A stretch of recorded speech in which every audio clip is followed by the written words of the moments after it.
because I had a feeling. I was telling Hany, I said, I have a feeling that a lot of them, since I'm probably not going to be there, Yeah. they don't have a rabbit to chase, and they're not going to go as hard. And they may hear this and get upset and say, no, you're not right. And it's like, well, then why? Why didn't you? We didn't see anything that was like, No. oh, What was it like sitting, not being up on that stage? various emotions was going through, about 2 months out. I'm thinking, okay, you're not doing the show. So, how are you going to feel? And I started going through preliminary emotions like, oh man, this sucks. And then I realized, Phill, you haven't had a summer to yourself since 2007, dude. Right. Take advantage of this time and be a normal cat that's training, that's eating, just like you would for a show, but you can actually go out, like you actually do stuff. So take advantage of this time. So the week of the show was when it started getting a little heavy, Yeah. because those it was funny because I was at Armbrust Pro Gym. So Dylan Armbrust, our trainer, was like, dude, you look like you could just step on stage today and actually not just compete, but like whip their ass. And I go, I'm not even trying, bro. Like, I'm not doing anything on protocol, nothing. You know what it is?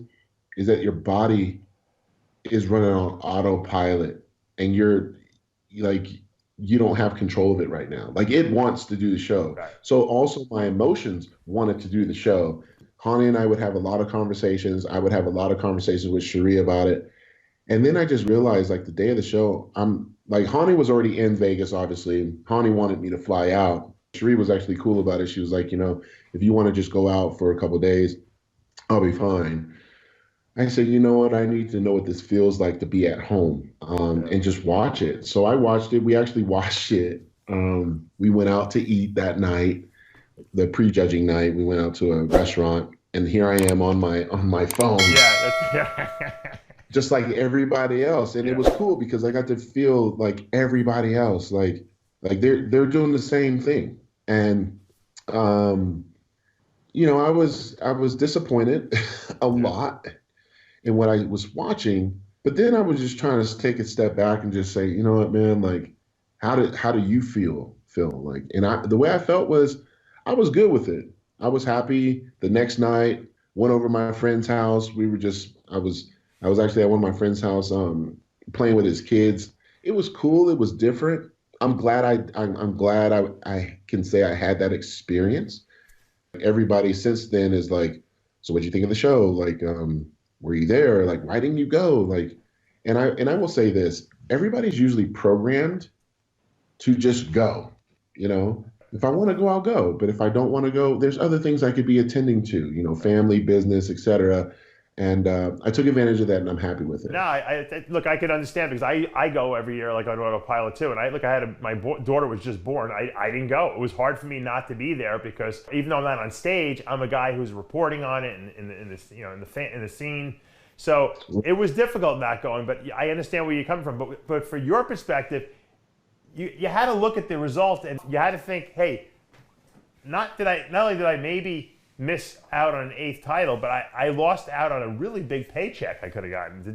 Did that would have bothered me more than I think the fact that I didn't do the show, Right, and I think that's where like my mental and emotional intelligence had to play a role because the minute you commit to a show, when you're in that top 5, not only do you train for, oh, I'm gonna be Mr. Olympia.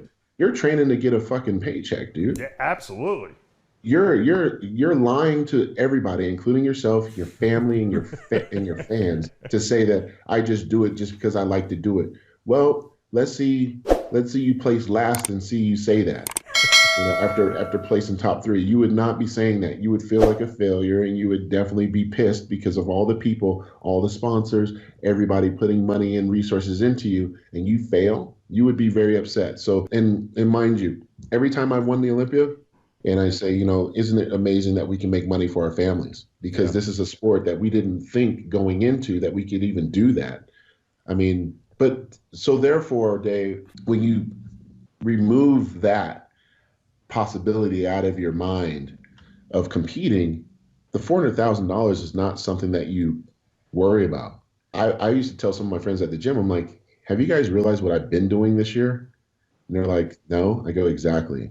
I've been working. So who's to say that I didn't already make that same money Right, without? right, right. I understand what you're saying. So You were able to so commit those more those time things, to your business, and and those that's are going the, to and those are obviously those bear fruit right. down the road. And those are those things that honestly we as athletes, I don't think talk about it enough to where the general public understands, like, look, the whole goal is to compete, compete, compete. And it's like, yeah, but at some point in time, you're going to have to be able to survive with that same lifestyle or similar lifestyle that you're comfortable with for the next 30 plus years. Absolutely. So if that means that you may take off 12 months, 24 months, 36 months to figure that chapter of your life out, I say go do it, because your body may shut down on you or whatever. You can have an injury, and then you're just one of those athletes that, I mean, I hate to say it, but we I watch NFL, I watch NBA a lot. I got friends in both sports, and I've seen guys that have retired with a couple 100 million, and I've seen guys pseudo retire with only 2 million.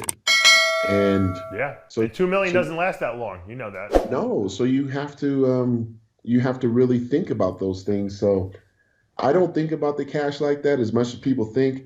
No disrespect to the guys, but I told them, I said it on I said it on I think it was MD. I said, you guys need to train your asses off, and did a call to action to all the athletes, because I had a feeling. I was telling Hany, I said, I have a feeling that a lot of them, since I'm probably not going to be there, Yeah. they don't have a rabbit to chase, and they're not going to go as hard. And they may hear this and get upset and say, no, you're not right. And it's like, well, then why? Why didn't you? We didn't see anything that was like, No. holy shit. Like, Nope. what You're right. the It's fuck? amazing. It's I mean, amazing that no one came and brought that. I mean, Hadi Chupin, like, was the one guy that we could say that about, because we haven't also seen him, Right. And with him weighing only what, 217, 218. I mean, yeah, like that was like shock value for myself, because I didn't watch a Vancouver show. I saw pictures and stuff, but it's the Olympia. Like, I never really look at other contests other than the Olympia, because it's a bigger stage, different lighting, all that shit. But I look at it as an opportunity missed on between open and 212. I think there was a lot of people that, really missed their mark. I think classic and men's physique, they all nailed it. But Yeah. for open, oh man, like, I don't know, man. Like, they all need to be shaking their head right now. Like, there was missed opportunity. You're right. I 100% yeah, agree. I think that, and for me to these say that, guys yeah, didn't bring Phill it. Heath came in off and then won. Well, you know, I'm not going to say that, but I'm going to say this. I probably would have won that show during prejudging, because they were just missing certain things. And it's a 2-day show, and the Olympia is a very difficult show. And I think we're able to see now that, if you want to win the Olympia, like, you've got to bring it, the week before, and then take it another notch on that Friday, Saturday night. Looking at the landscape now of the men's open division, obviously having a whole year to kind of recuperate, work your business and everything like that, we're going to see Phill Heath in 2020, or are you done? Part of me was like, to be honest, after looking at last year's Olympia, I was like, I'm fucking done. Like, this is stupid. Mm-hmm.